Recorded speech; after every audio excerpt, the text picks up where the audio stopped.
Est-ce que l'Église fait partie de tes prières quotidiennes? Je vous donne quelques exemples de prières que vous pouvez faire. Priez pour l'Église, nous avons prié tout à l'heure pour la tempête qui s'est passée. Rappelle-moi, c'était Philippines. Prions pour l'Église en Philippines. Prions pour l'Église persécutée. Vous pouvez prier pour l'Église de France, elle en a bien besoin. Vous pouvez prier pour les églises partenaires à celle-ci. Vous savez qu'on a des partenariats avec différentes églises et nous avons besoin des prières. Vous pouvez prier, si vous ne savez pas pourquoi prier, vous pouvez prier pour les besoins de l'église locale ici, la porte ouverte. Il y a beaucoup de besoins. Je pourrais vous faire une liste longue comme le bras. Vous pouvez prier pour l'équipe pastorale. Et je remercie tous ceux qui prient pour l'équipe pastorale. Je sais que beaucoup le font et nous en avons vraiment besoin. Vraiment, merci à toutes et à tous. Continuez de prier pour ça. Et tous ceux qui ne prient pas pour les pasteurs, priez pour eux. Priez pour eux, c'est indispensable. Vous pouvez prier pour les écoles du dimanche. Tous les enfants qui sont la génération qui est là et qui a besoin aussi de découvrir Jésus. Vous pouvez prier pour les nouveaux projets, etc., etc., pour les missions, pour les missionnaires, etc., etc., etc. Est-ce que l'Église fait partie de tes prières quotidiennes? Est-ce que l'Église fait partie de ce qui est dans ta pensée quotidiennement? Est-ce que tu as le souci de l'Église dans tes prières, dans ton emploi du temps? Est-ce que tu consacres du temps à la construction de l'Église? Est-ce que tu consacres du temps à l'Église au travers d'un service ou simplement en aidant quelqu'un d'autre? Est-ce que tu consacres du temps à l'Église? Est-ce que tu consacres des finances à l'Église? Est-ce que l'Église fait partie de tes préoccupations? Pourquoi? Parce que c'est l'épouse de Christ. C'est indispensable. L'Église, la Bible nous dit que Christ en est le chef, car le mari est le chef de la femme, comme Christ est le chef de l'Église. Christ est le chef de l'Église, cela signifie quoi? Ça signifie que c'est à lui de prendre les décisions. Est-ce que tu laisses Christ prendre des décisions dans ta propre vie? Je rappelle, nous sommes les pierres vivantes de l'Église. Donc pour que Christ puisse diriger l'Église, il faut qu'il puisse pouvoir nous diriger nous. Je vais le répéter. Pour que Christ puisse diriger l'Église, il faut qu'il puisse te diriger toi. Il faut qu'il puisse te diriger. Est-ce que tu laisses Christ te diriger? C'est pas facile, hein? Lorsque tu es au travail, est-ce que Christ a son mot à dire? Lorsque tu éduques tes enfants dans ta façon de les éduquer, est-ce que Christ a son mot à dire? Dans ta manière de gérer tes finances, ton emploi du temps, dans ce que tu écoutes, dans ce que tu regardes, est-ce que Christ a son mot à dire? Lorsque, dans ta vie de couple, lorsque je me dispute avec Sylvia, ça m'arrive des fois, pas souvent. Mais lorsque je me dispute avec elle et que tout à coup le Saint-Esprit me dit « Maintenant, c'est bien, tu t'es disputé, maintenant il faut que tu ailles te réconcilier. » Là, tu as le choix, qu'est-ce que tu fais? Est-ce que tu l'écoutes ou est-ce que tu choisis de t'entêter et de coucher sur ta colère?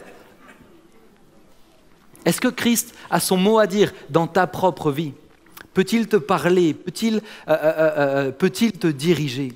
C'est essentiel, indispensable. Encore une fois, si Christ veut conduire l'Église, il doit pouvoir te conduire toi.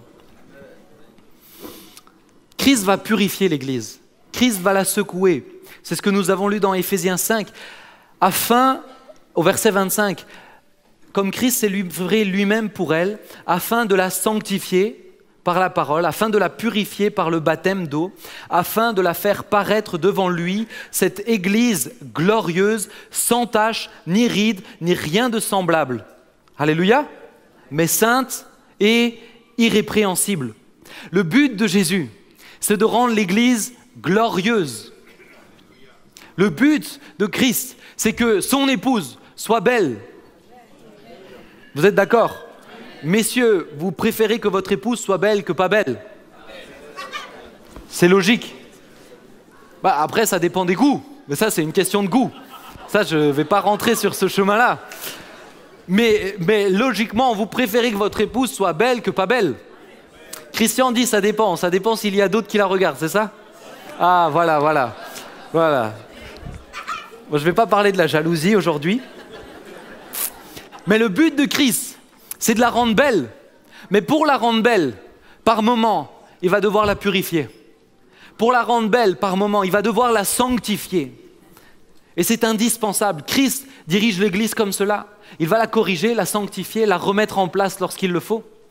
Permettez-moi de vous donner un exemple.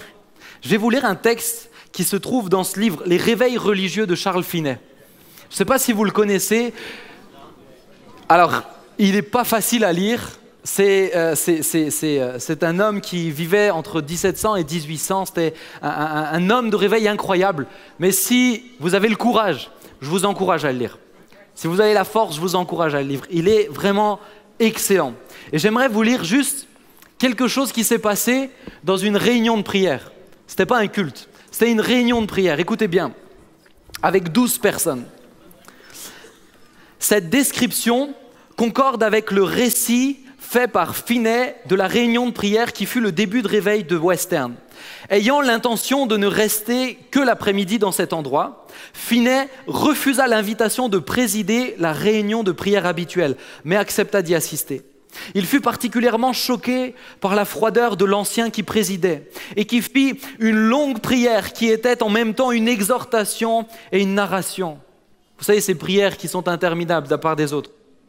Il disait au Seigneur, depuis combien d'années on tenait cette réunion de prière chaque semaine sans que les prières soient exaucées. Quand il eut fini, un autre ancien fit chanter un cantique et fit une longue prière en tout semblable à la première. Puis le troisième ancien continua sur le même thème. Dis donc, ils étaient motivés ce soir-là, hein, dis donc. Ils allaient terminer la réunion de prière lorsque un des anciens eut la bonne idée de demander à Finet s'il avait quelque chose à dire. Je me levai sans avoir aucune idée de ce que j'allais dire. Mais à l'instant même, Dieu me conduisit à faire un réquisitoire terrible contre eux. Je pris leur prière avec les comptes rendus. Donc il a pris des notes. Et les confessions qu'elles contenaient et je les analysais. Ça fait mal, hein? Et je les analysais. Je leur demandais s'il était entendu que la réunion de prière serait dérisoire. S'ils s'étaient réunis pour se moquer de Dieu en mettant tout ce qui s'était passé sur le compte de sa souveraineté. Aux premiers abords, ils parurent tous en colère. Mais je poursuivis la voie que Dieu me traçait jusqu'à ce que le principal des anciens éclate en sanglots en s'écriant « Frère Finet, tout cela est vrai ». Cet ancien se jeta à genoux et continua à pleurer à haute voix. Ce fut le signal de l'humiliation générale. Tous, hommes et femmes, se jetèrent à genoux et il n'y avait peut-être là pas plus de 12 personnes, mais c'étaient les principaux de l'Église. Ils pleurèrent, confessèrent leurs péchés et leurs cœurs furent entièrement brisés devant Dieu. Œuvre qui se poursuivit pendant 1 heure. Le réveil avait commencé et il s'étendit sur tout le district. Je sais qu'ici, plusieurs prient pour le réveil. Je sais que plusieurs ici s'attendent à ce que Dieu réveille. Mais par moments, il va falloir passer par des temps de sanctification. Et je crois que pour que le réveil vienne, il faut passer par des temps d'humiliation. Et c'est le travail de Christ. C'est Christ qui nous corrige. Est-ce que c'était agréable pour ces anciens de vivre cela à ce moment-là? Non. Mais c'était indispensable. Est-ce que tu acceptes la correction de Christ dans ta propre vie? Parce qu'elle fait mal. Elle est douloureuse, mais elle est indispensable. Si tu veux que Christ t'amène plus loin dans la sanctification, Seigneur, s'il y a quoi que ce soit qui empêche ton action dans ce lieu ou dans ma vie, montre-le-moi. Ça devrait être notre prière. Seigneur, s'il y a quoi que ce soit, montre-le-moi, corrige-le-moi, purifie-moi, émonde-moi. Ça devrait être notre souci, ça devrait être notre désir que Christ puisse nous sanctifier, nous corriger, nous purifier, nous secouer. Nous prions pour le réveil, mais le réveil, je ne sais pas si vous êtes comme moi, mais c'est pas, j'ai du mal avec le matin. J'ai du mal à me réveiller. De plus en plus, mon réveil sonne presque une dizaine de fois en ce moment. Je crois que Thibaut a déteint sur moi, c'est dramatique. Mais, dis pas amen, prie pour que je me réveille en forme. Mais des fois, nous avons besoin d'un électrochoc pour nous réveiller. Vous êtes d'accord avec moi? Lorsque je mets de la musique toute douce, toute tranquille comme réveil, c'est bon, je reste sous les draps. Mais des fois, il faut un électrochoc. Je me rappelle, lorsque j'étais à l'école, au collège, ma maman, j'avais tellement du mal à me réveiller des fois le matin, qu'elle faisait quelque chose. Elle n'est pas là, donc je peux vous dévoiler ce secret, qui pèse sur mon cœur depuis de nombreuses années. Le matin, en plein hiver, Elle ouvrait la fenêtre. Attendez, premièrement, elle enlevait ma couverture. Deuxième étape, elle ouvrait la fenêtre. Et troisième étape, elle le savait très bien qu'il y avait de la neige sur la fenêtre. Toute la neige tombait sur moi. Voilà les nombreux réveils que j'ai eus le matin. Mais il y a une chose que je peux vous assurer, c'est qu'à partir de ce moment-là, j'étais réveillé. J'étais réveillé. Si tu veux que Dieu te réveille, des fois il va falloir que tu aies un électrochoc. Est-ce que tu vas l'accepter? Non, c'est pas agréable et je pense avoir suffisamment pestiféré contre ma mère à ce moment-là. C'est pas agréable. Mais si tu veux que Dieu te bouge, il faut alors qu'il te fasse un électrochoc. Il faut alors qu'il te secoue. Est-ce que tu es prêt à cela? Est-ce que tu es prêt à être repris, secoué et changé par Christ? Alléluia. J'en arrive à mon troisième point. De plus en plus, je prêche de moins en moins longtemps. C'est merveilleux. Surtout pour vous. Troisième point. Nous avons vu en Christ, par Christ et pour Christ. L'Église est pour Christ. L'Église, c'est l'épouse, encore une fois. Ne l'oublions jamais. L'Église n'est pas centrée sur toi, mais elle est centrée sur lui. L'Église n'est pas là pour toi, mais elle est là pour quelqu'un de plus grand. L'Église n'est pas là pour toi, elle est là pour quelqu'un de plus grand. Et je suis surpris, voire inquiet, de voir que de plus en plus l'Église est devenue un tremplin pour les carrières. L'Église est de plus en plus centrée sur nous. Finalement, on sert à la louange pour nous dire qu'on chante bien. On ne sert plus à la louange pour honorer Christ. Ou on sert à la louange pour espérer peut-être dans 2 ans voir l'Église produire notre album.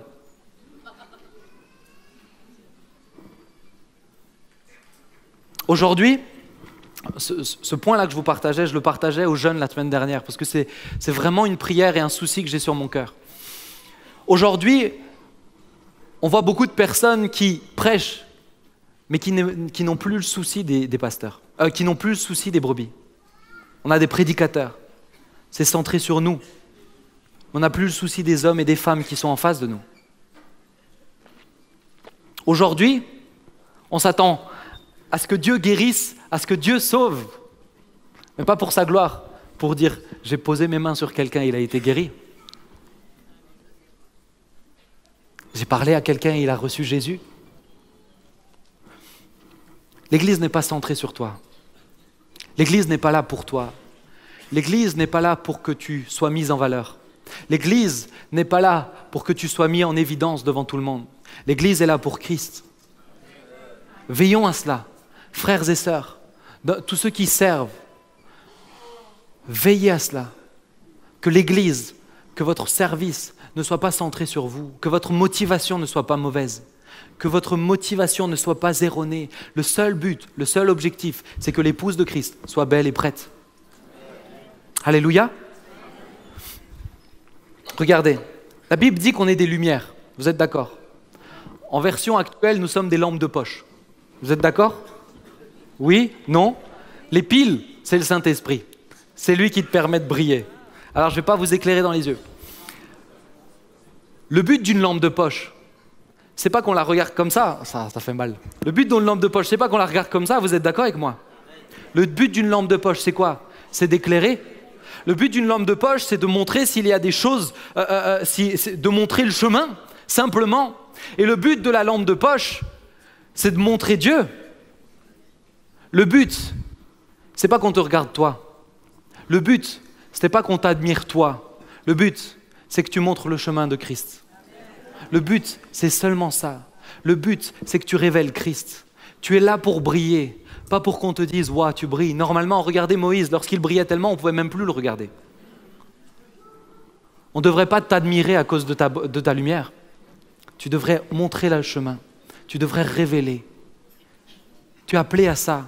L'Église est comme un phare qui est appelé à briller et à montrer la voie sur Christ. Alléluia. Vous êtes toujours là? L'Église de Dieu est toujours orientée vers Christ. Toujours, toujours, toujours, toujours. Qu'elle soit composée de quelques membres comme de milliers de membres, l'Église de Christ est toujours orientée vers Christ. Toujours, constamment. Alors comment faire? Comment faire pour lutter face à notre chair qui souhaite tellement qu'on l'admire?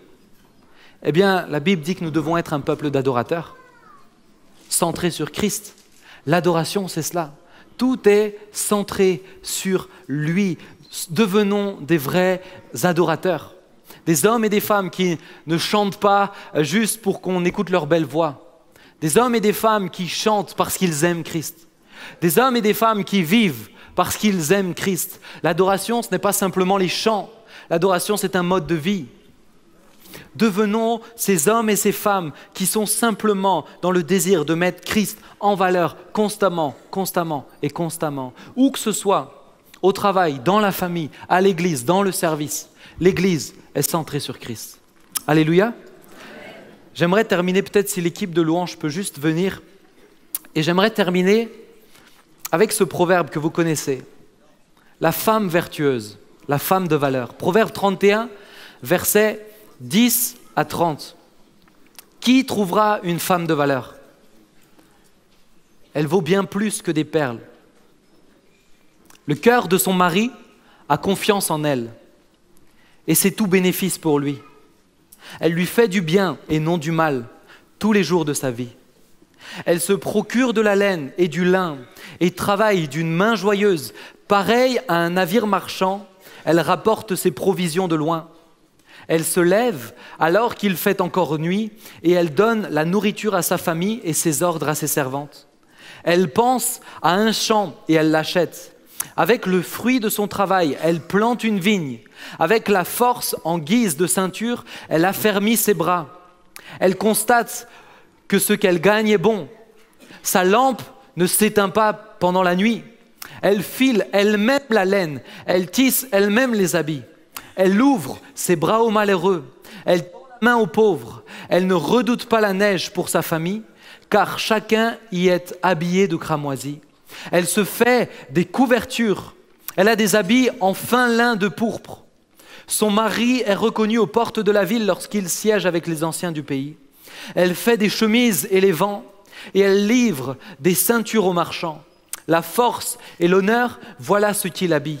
Elle rit en pensant à l'avenir. Elle ouvre la bouche avec sagesse et un enseignement plein de bonté est sur sa langue.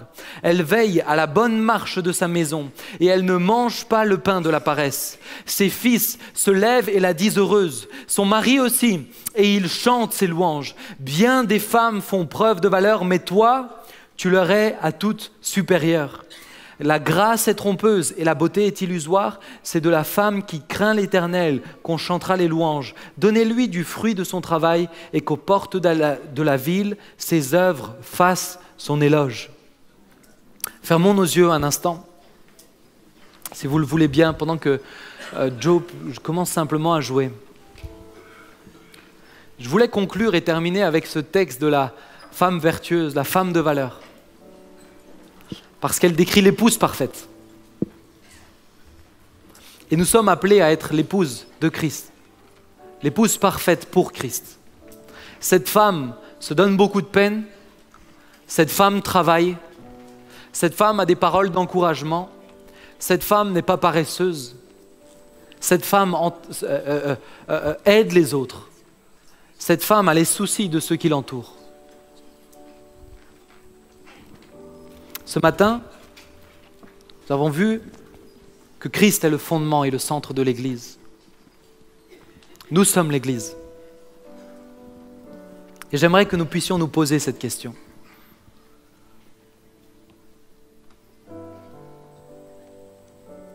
N'y aurait-il pas des choses qui doivent changer dans ma vie pour que l'Église soit de plus en plus belle ?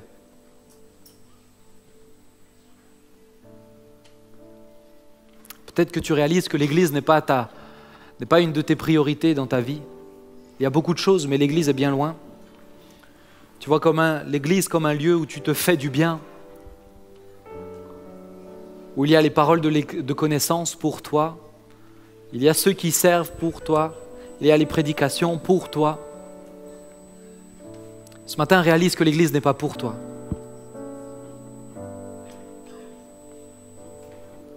As-tu le souci de l'Église?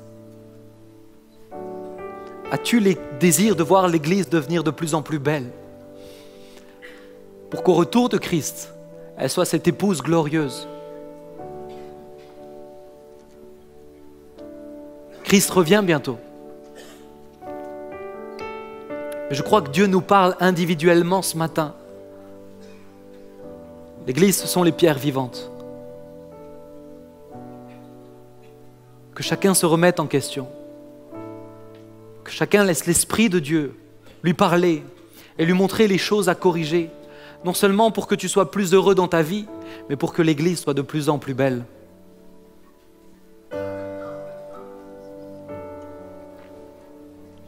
Peut-être que ce matin, Dieu t'a ouvert les yeux. Et tu t'es rendu compte que tu utilises l'Église comme un tremplin. Tu veux être cette lumière, mais pour qu'on te regarde. Décentre-toi de toi-même.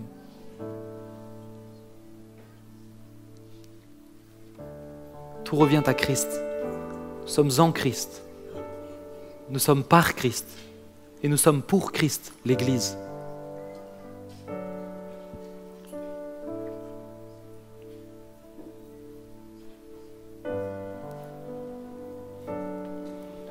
Si tu sens l'Esprit de Dieu te parler, si tu sens l'Esprit de Dieu te corriger, te demander de modifier des choses, t'épurer, alors prends des décisions dans ton cœur maintenant.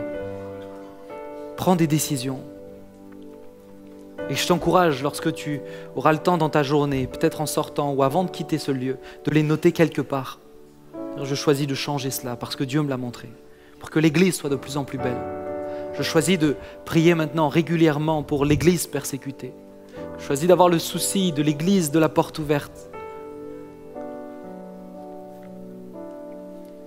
Prends des décisions. Jésus.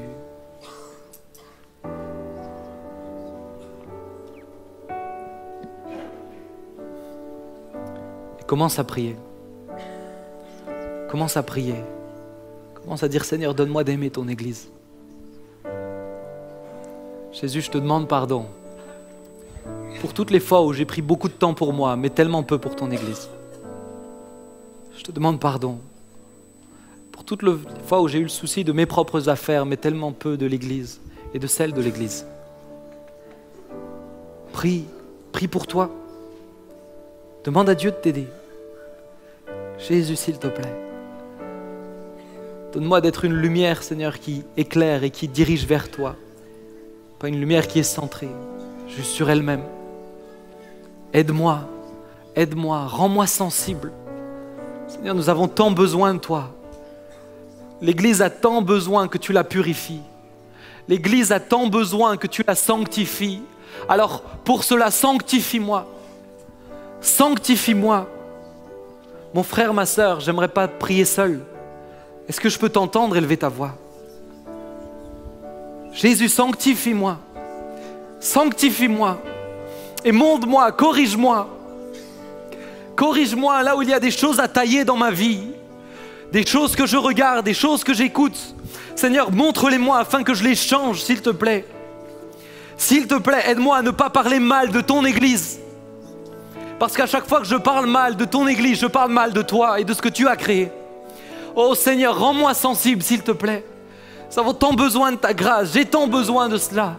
J'ai tant besoin que tu me secoues, que tu me réveilles. Seigneur, qu'un électrochoc se produise en moi, afin que, Seigneur, ton peuple avance, progresse, devienne de plus en plus beau, que ton épouse devienne de plus en plus belle. Ici en France, Seigneur, à Mulhouse. Seigneur, partout dans le monde, nous avons tant besoin de ta grâce. Seigneur, nous voulons être prêts à ton retour. Nous voulons que l'Église soit glorieuse, belle, irrépréhensible. Irrépréhensible. Seigneur, donne-nous, s'il te plaît, d'être glorieux à cause de ton œuvre, à cause de l'œuvre de ton esprit. Change-nous, transforme-nous individuellement, mais en tant qu'Église. Seigneur, je veux prier pour ce lieu, je veux prier pour l'Église de la porte ouverte. S'il y a quoi que ce soit qui n'est pas de ta volonté, eh bien montre-le nous. Seigneur, donne à l'équipe pastorale d'avoir toujours le souci de faire ta volonté. Nous pouvons avoir de nombreuses idées, mais seulement tes idées s'accompliront. Nous pouvons avoir de nombreux projets, mais seulement tes projets s'accompliront. Seigneur, s'il te plaît, S'il te plaît, interviens. Aide-nous, aide-nous Seigneur, que l'église de Mulhouse ne soit pas centrée sur elle-même ou sur quelque chose d'autre, que jamais nous perdions de vue l'essentiel. Que jamais nous ne perdions de vue de l'essentiel. Bénis Bertrand, Seigneur, qui a la responsabilité de tout le social. Seigneur, que son cœur soit toujours centré sur toi. Avant toute chose, s'il te plaît, rends-le sensible à cela. Rends-nous sensibles, Seigneur. Bénis Thibaut face à toute l'évangélisation. Seigneur, que ça soit centré sur toi, que ça soit centré sur toi, que dans la jeunesse, Seigneur, que dans les missions, qu'à la radio, Seigneur, que tout soit toujours centré sur toi. Fais-nous grâce, fais-nous grâce, fais-nous grâce, Seigneur, s'il te plaît, que nos familles soient centrées sur toi, ces familles qui font partie et qui composent l'Église de Christ, que nos couples soient centrés sur toi, ces couples qui composent l'Église de Christ. Esprit de Dieu, aide-nous, s'il te plaît, interviens, nous avons besoin que tu nous sanctifies. Nous avons besoin que tu nous transformes. Nous avons besoin que tu nous aides. Parce que sans toi, nous n'y arriverons jamais.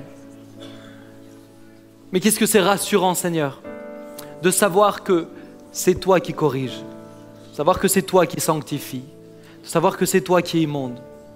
Donne-nous la force de l'accepter, de le recevoir et de tout faire pour que l'Église que nous sommes soit de plus en plus belle, Jésus. Que ton nom soit béni, loué et glorifié. Au nom de Jésus, j'ai prié. Amen. Amen. Amen.